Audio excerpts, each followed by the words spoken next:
That bloody Tunde. Get rid of him. Get rid of him. Get rid of him. Anthony Yarde, listen to me. If you want to go anywhere in this game, get rid of that egotistical, gold chain wearing, Come on.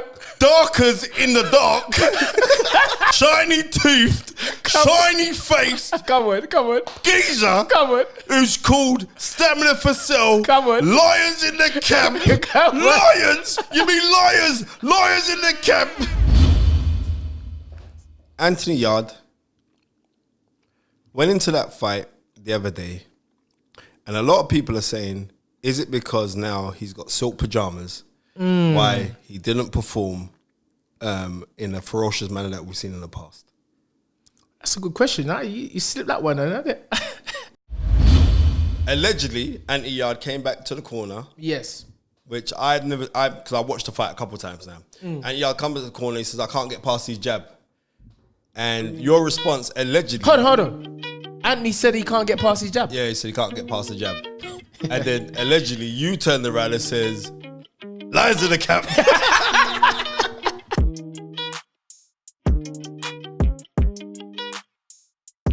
Dream it. Believe it. Become it. Come on down. Welcome to this week's The Fight Is Right. We were away from the kitchen for a little bit, but we're still going strong on Zoom. So we've got so many fights to discuss for this week. The up-and-coming unified heavyweight champion award, Anthony Joshua, to defend his world title against Pulev. That's a big topic for us. We've also got to talk about Callum Smith defending his title and also fighting the legendary Canelo Alvarez. And we've also got to talk about the weekend's fight between... Why? Because we have to talk about it. We're talking about why. There's bare grief, bare hatred. The assassination of... Bro. That bloody Tunde. Get rid of him. Get rid of him. Get rid of him. Anthony Yarde, listen to me. If you want to go anywhere in this game, get rid of that egotistical, gold chain wearing, Come on. darkers in the dark, afro wearing, shiny toothed, shiny faced, Come on. geezer Come on. who's called Stamina for Sale. Come on. Lions in the camp. Come on. Lions. You mean liars? Liars in the camp. No, let me just say, it has now been called kittens in the camp. Kittens. Pussycats in the camp. Listen, man. Bro, we're going to touch on it. I don't know. Listen, I'm calm. I'm cool. I'm collected. There's certain questions. I wouldn't even call them questions because some of the things that I've managed to see, because I don't focus on negativity, this ain't boxing. What I'm seeing is not boxing. I'm just seeing pure hatred, envy, and jealousy. So I won't go into it. I don't want to sound like I'm being, but what I will do, I will answer anything that you ask me. Okay. Let's go. Now, this is what I got to ask you now, Tom. Yes. A lot of people... Hold on. Stamina water all day, every day. Drink. It gives you stamina. It's one of the reasons why we went 12 rounds. When they said that we can't go 12 rounds, we had stamina issues. But anyway, you answer the question. Go. This is one of the questions that I have to ask them. And I've got to be real. Because like, if I don't ask you, then it's going to be saying, oh, well, you're just being biased. And like, you've seen the abuse that I've got. And I've been very fair with what I've in my assessment. But, you know how it goes. Anthony Yarde went into that fight the other day, and a lot of people are saying, is it because now he's got silk pajamas why he didn't perform in a ferocious manner that we've seen in the past? That's a good question. You slipped that one, isn't it? I never heard that one before. Right. But I guess if that's what people are a question people are asking, I don't know. I think it's a question for me of ambition. You know, what you want from the sport as an individual, as a team, and as a for your family. And if it was a case of us just wanting to because when I say Anthony, I say us, you know. And Anthony will answer his own questions because he's capable of answering any questions. But if you're asking me if it to do with being in suit pajamas, I think one only needs to look at the year Anthony Yarde has had. If he wanted to sit in his bed and lay in his bed and cry, nobody could argue about that. Nobody could argue about that. You see what I'm saying? So, you know, again, questions like this is just, to me, it's nonsense. Was anyone asking Anthony Joshua or saying the same thing about Anthony Joshua when he lost to Ruiz?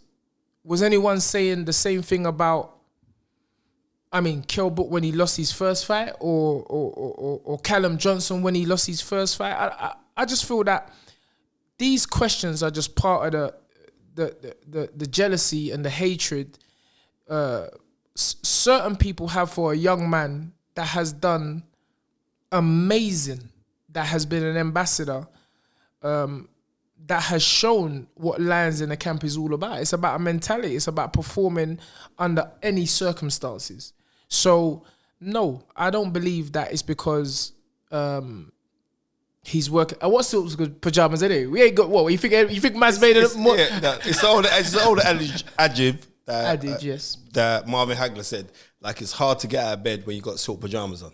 Yeah, but we ain't got silk pajamas on. But you have made him into a millionaire, and he's got multi-faceted deals. You got him the Adidas deal. He's got the Foot Asylum deal. He's got so many different deals going on. So people are saying, like, maybe the hunger's not there. Well, first of all, answer that for me, please. Well, first of all, I don't know about all this multi-million pound and all of that. I don't know. I'm not really here to discuss what Anthony has earned, because, to be honest with you, there's people that have a lot of money in the world, and I want to be one of those people. I'm sure Anthony wants to be one of those people as well. So it's not a thing that I want you to be one of those people. Come on, some money. Yeah. It's not a thing that we want to get into about whether he's a millionaire or a double millionaire or whatever.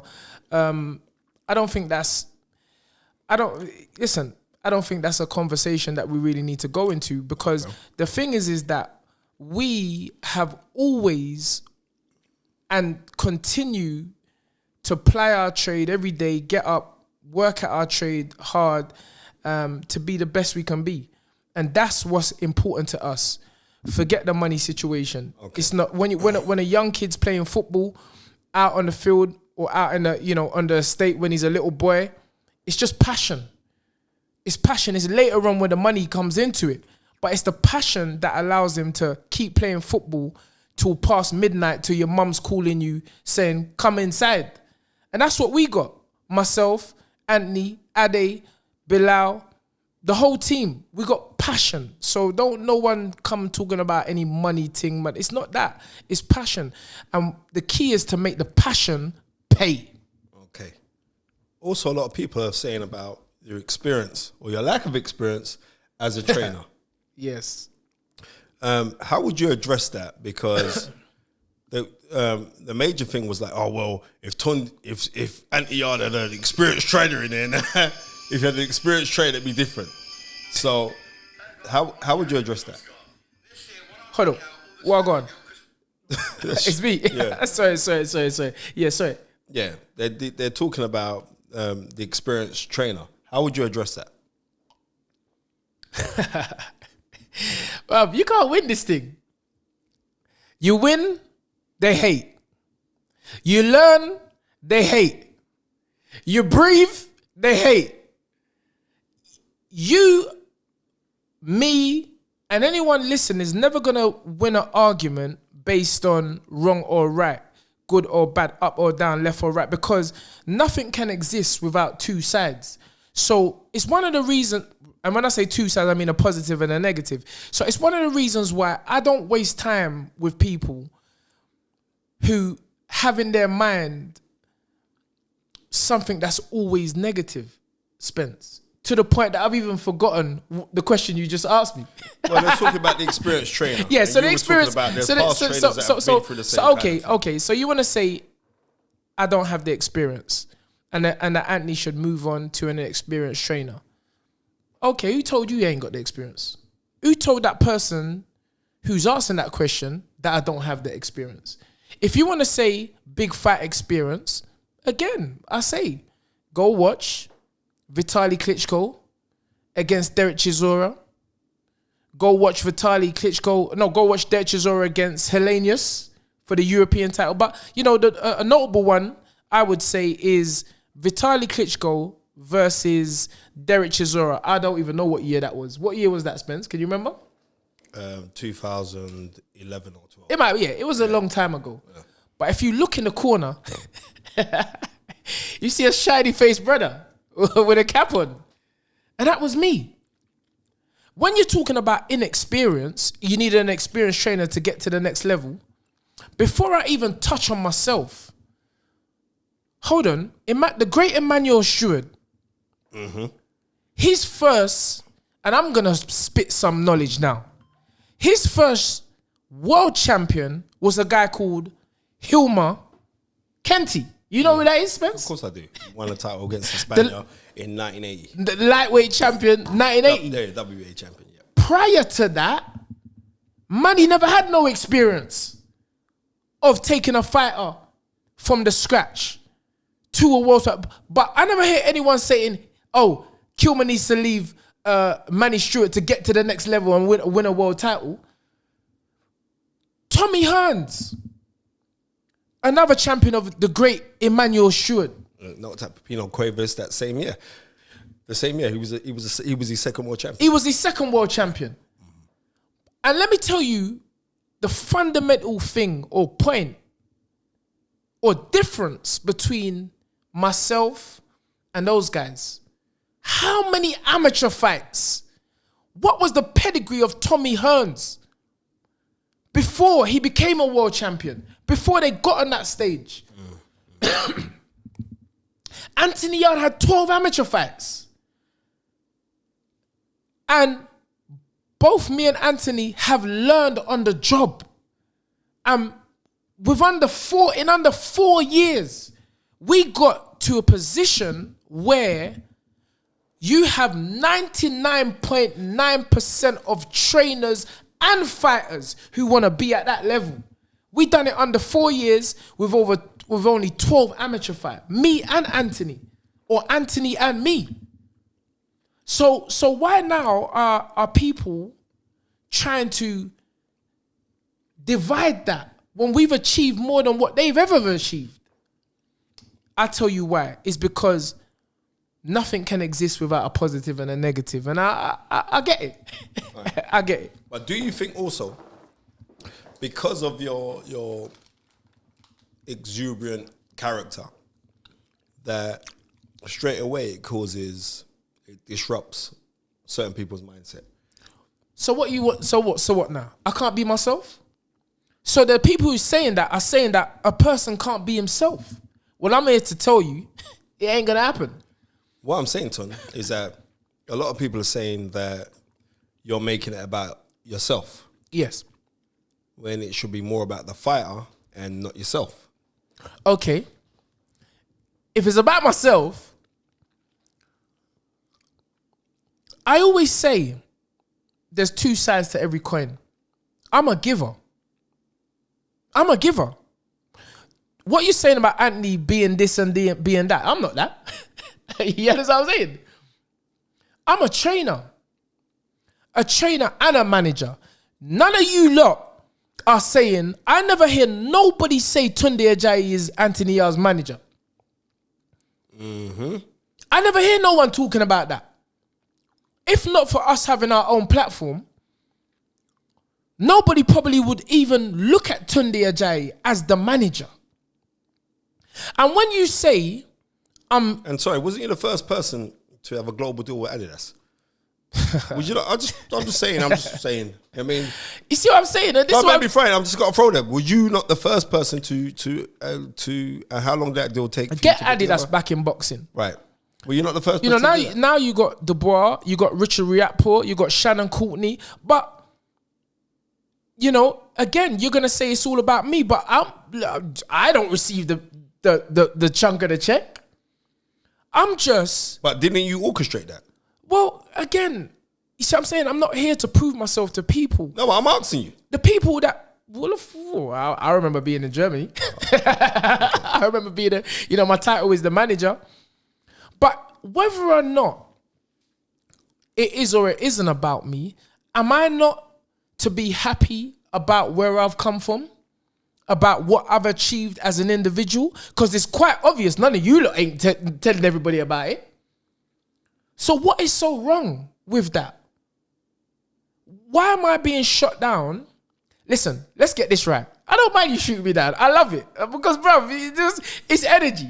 Energy goes where energy flows. So I must be doing something right to have all of these people saying all these things about me.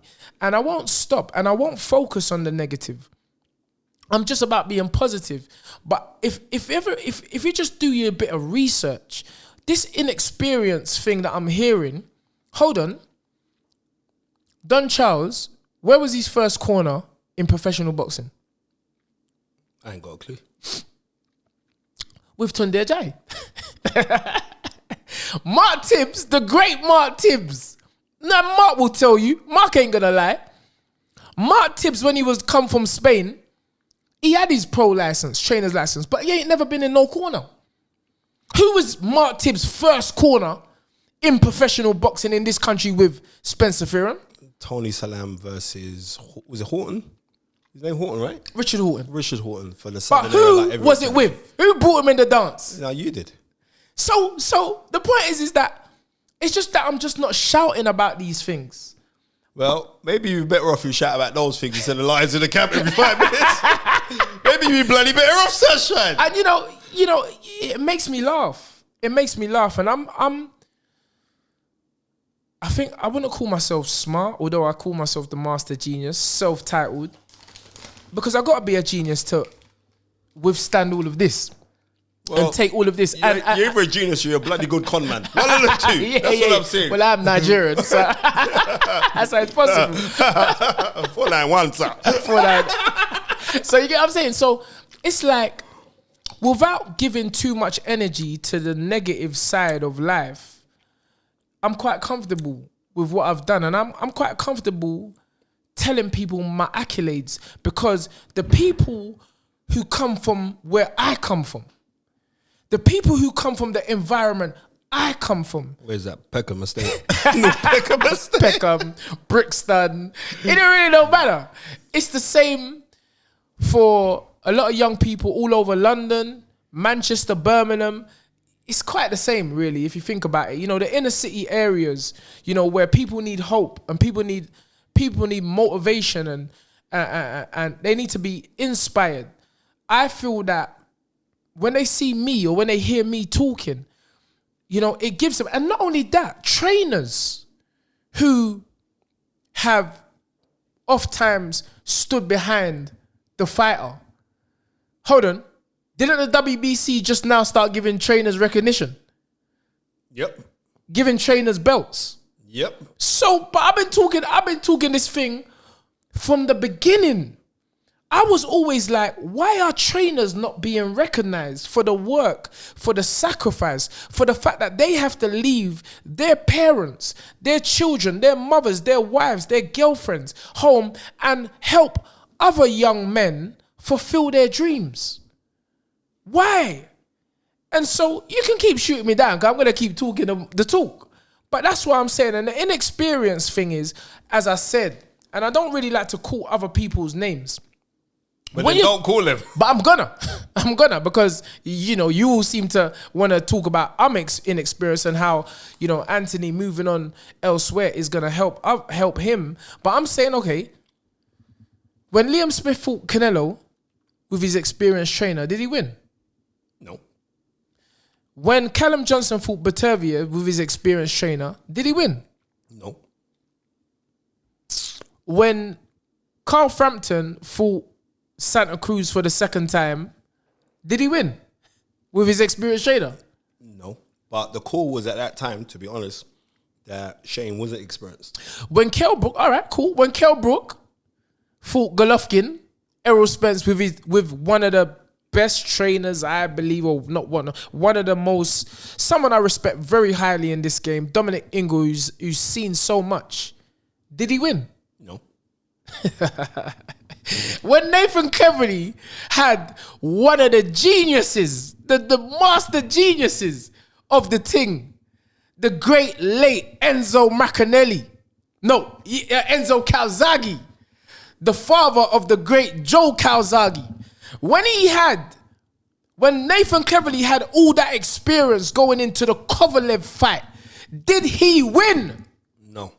He got broke up. So why would a certain group of people, well, we already know why, try to say or try to use that as ammunition to make, we know them tricks. Them tricks can't work. It can't work because if Anthony, whatever decision Anthony makes, I always respect. But don't try that one. Don't fool the people.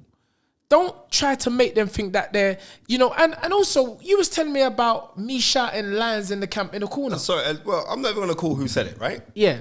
But this is what happened. There was a situation, and it was like, allegedly, Anthony Yarde came back to the corner. Yes.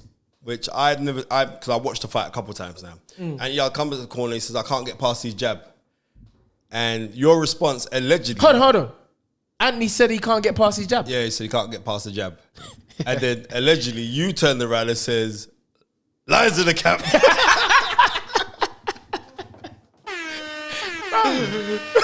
It's laughable. No, actually, it's actually laughable. It's actually laughable. Lines in the camp. Lines in the camp. Lines in the camp. First and foremost, even if I did say that, so what? So what? Even if I did say that. Lions in the camp is what we live by. Lions in the camp is what has made young children all over this country and all over the world say it with pride. Lions in the camp is something that motivates and energizes. Okay, but did you say it? Our whole team. But I'm answering your question. All right. But I didn't say that in the corner. If you go back and watch the commentary in the corner, I said, "And come on, let's be busy now. Let's throw more punches."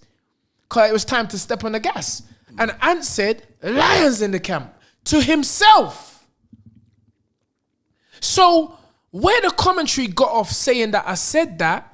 Well, the commentary said that. It was other guys who worked in the other guy's corner. So Okay. Well, listen. I'm not here to talk about them or give them energy. You got to earn your own energy. Don't try to feed off of our thing. But as I say, nobody's denying. And even if, you know what? To make people feel good, I did say it. And what? Even though I know I did say it just to make a certain set of people feel good. Because I ain't running away from Lions in the camp. I live by Lions in the camp. Lions in the camp is Anthony Yarde. Lions in the camp is Ade Oliyinka. Lions in the camp is Bilal Ali, Amin Jahanzeb, Raza Hamza, Frank Arnold, Derice Grant. It's all of us. So we ain't ducking or dodging nothing like that. But again, lies. But it's all good. So what about in the fight, yeah? Yes. One of the questions that came up with someone was fired at me the other day when I was on Undefeated podcast. Yeah, big up Undefeated. Which you had to save me from because I was getting a bit too hyped. Yeah, you was getting a bit too angry. But still, you're like, guys, this passion's my paycheck, bro. Yes. Why didn't Anthony Yarde cut off the ring from Lyndon Arthur? Yes. But I don't understand. When, again, you know what is... Spence, I think people just hear something and then just start repeating it. Okay. Even though he did cut off the ring, he did cut off Lyndon Arthur moving, but Lyndon Arthur was on his bike the whole 12 rounds. He just kept on moving. So it was a very cerebral fight, which is actually more draining than anything. It was a very cerebral fight. And come 6-7, Anthony done what he was asked to do, which is to step on the gas. But, you know, Anthony felt comfortable. You know, I'm not going to change that. But, okay, if a man is moving or running around the ring, what other? It's not as though he was getting hit left, right, and center, and then you say, oh, yeah. The guy made it a very negative fight. And Anthony Yarde could have. I mean, as we said on the night, all it is that he could have made it more conclusive. There's always gonna be something that you could or couldn't have done more. That's just the way it goes. You knock someone out in the first round, they say, "Oh, you should have got a few more rounds under your belt, son." There's always something to pick up. So that's why I'm not here to argue with anyone. All these people watching Fight Night EA Sports and they're 72-0, and then all of a sudden they're boxing traders and boxing experts. I ain't listening to none of them. Richie Woodall is the most unbiased, uncritical. This guy just tells it how it is. I don't even think Richie Woodall's from Earth. Believe me, the guy is so honest, and he gave Anthony the victory. Close. We've all said it was a close fight, but he gave it Anthony. So I'd rather listen to or take what Richie said than some person who done a journalistic course in college and became a boxing commentator. You get what I'm saying? I don't care about that. Or some brother playing Fight Night. Okay, what about on the 2 occasions in the fight that Anthony went out to fight and he didn't have his gum shield in his mouth? Yes. Again, listen, let me just give myself a round of applause. Before, I'm telling you, why is people so quick to point these things out? What are you really trying to do? Because it happened to him? Well, let me tell you something. It also happened September the 14th, 2013. The great Floyd Joy Mayweather against the great Canelo Alvarez. I think it was the 7th round. Floyd Mayweather Sr. forgot his son's gum shield. And his son made $65 million for that fight. But nobody is making an issue about that. Why is it that, I'm going to say it again, September the 14th, 2013, Canelo Alvarez against Floyd Mayweather. We ain't talking about no little fight or no... Tunde's been hanging around me too long now. Yeah, I'm rubbing off on my brother now. I got to spit the facts. Yeah. The dad forgot the gum shield. Why is that such a big issue? I tell you why it's an issue, because there are people that have a vested interest in trying to stop the thing moving, and that ain't gonna happen. I'm just a human being. We all make mistakes. It's the heat of the fight. You know, everybody in our corner wants to win. And what is the issue, bro? The fight was stopped. The gum shield was replaced back in his mouth, and it was box on. It's not as though man was, you know, getting punched. The fight never, you know, it was just one of those human errors. I'm a human being. Human beings make errors. Yeah. Because also, if you're talking about that, I remember when Amir Khan fought Michael Gomez. Yes. Oliver Harrison, God rest his soul in paradise, an excellent trainer. Nobody can deny that. Big trainer. Oliver forgot his gum shield to give Amir Khan his gum shield. Listen, man, I'm telling you, and I don't want to, you know, again, I'm a very positive person. I'm a person that sees the positive in every situation. And I mean every single situation, because nothing can exist without a positive and a negative. So I always look to the positive. But nobody can make me feel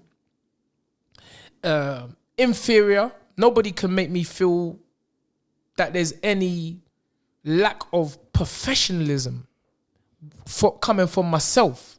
And I think my whole team know that. They know just based on what they see coming from me day in, day out, how hard I work.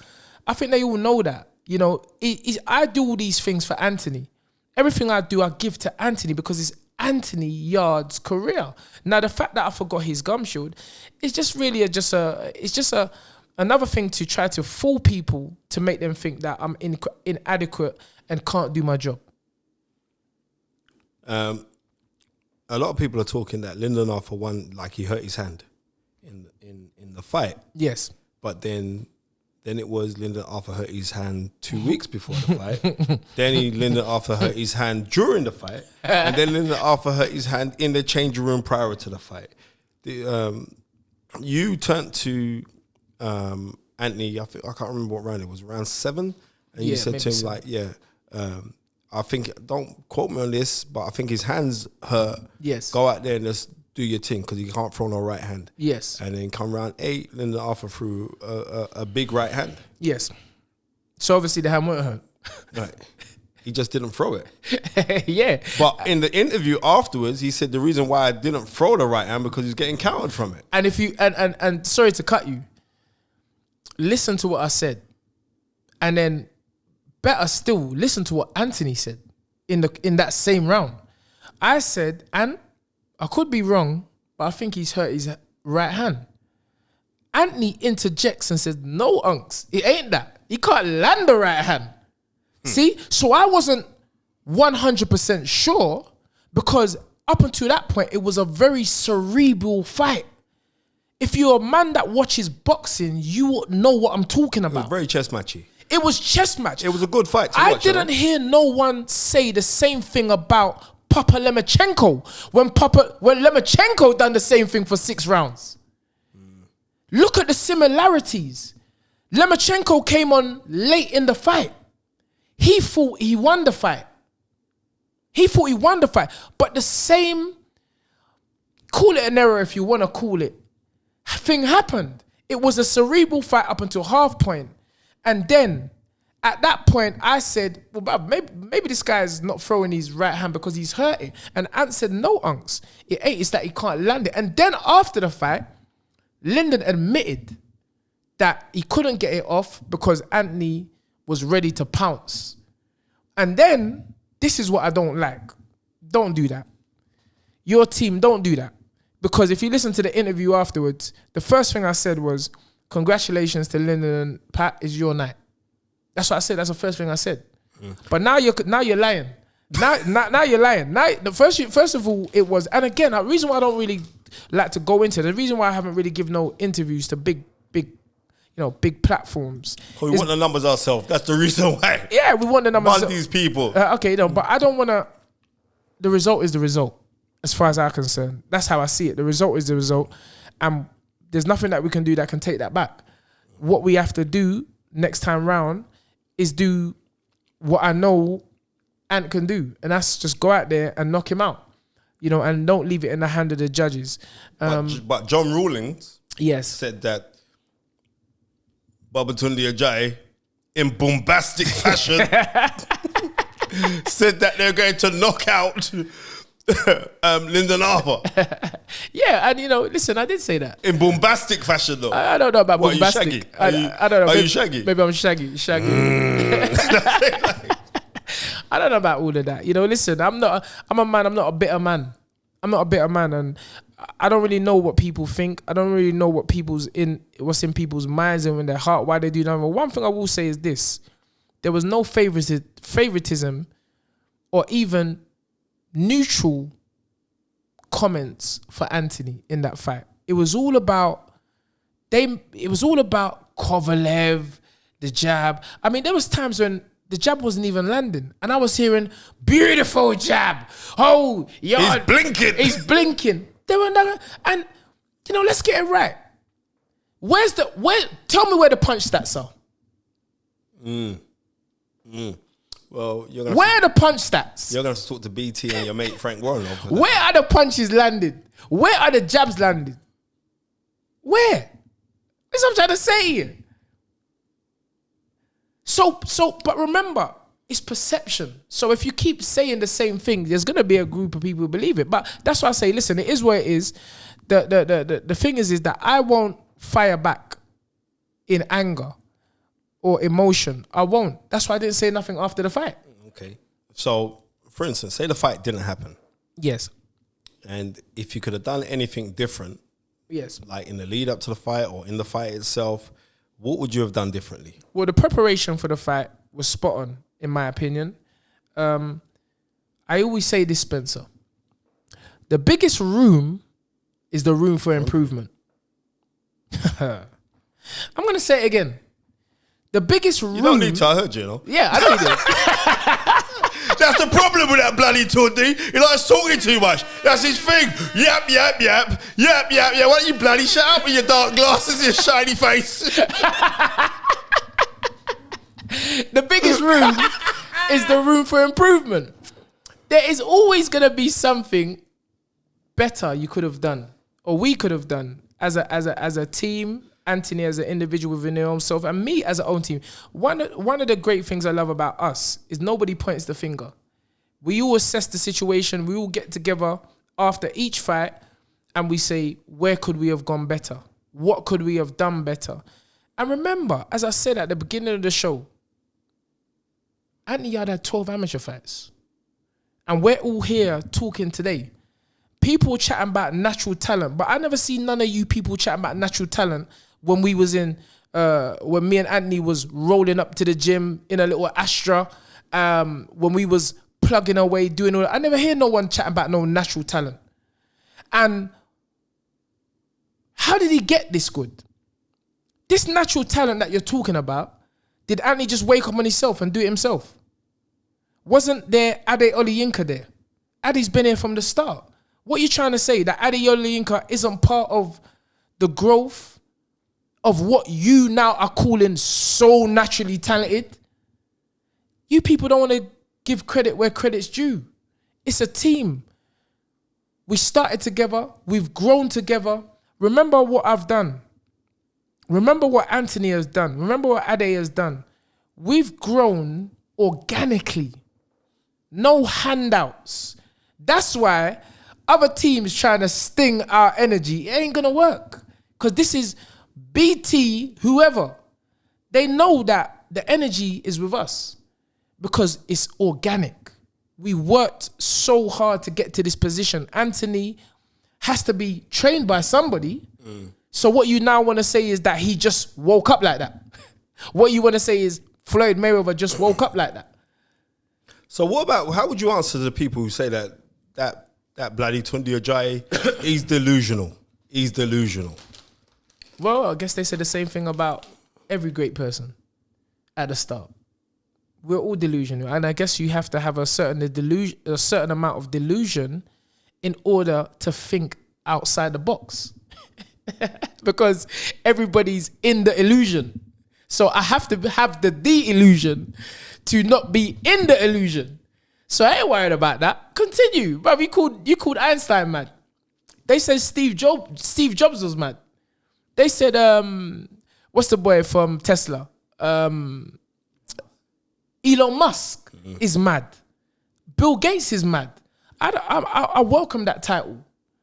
But let me tell you something. If a madman could help, and I say not made, I never made Anthony Yarde.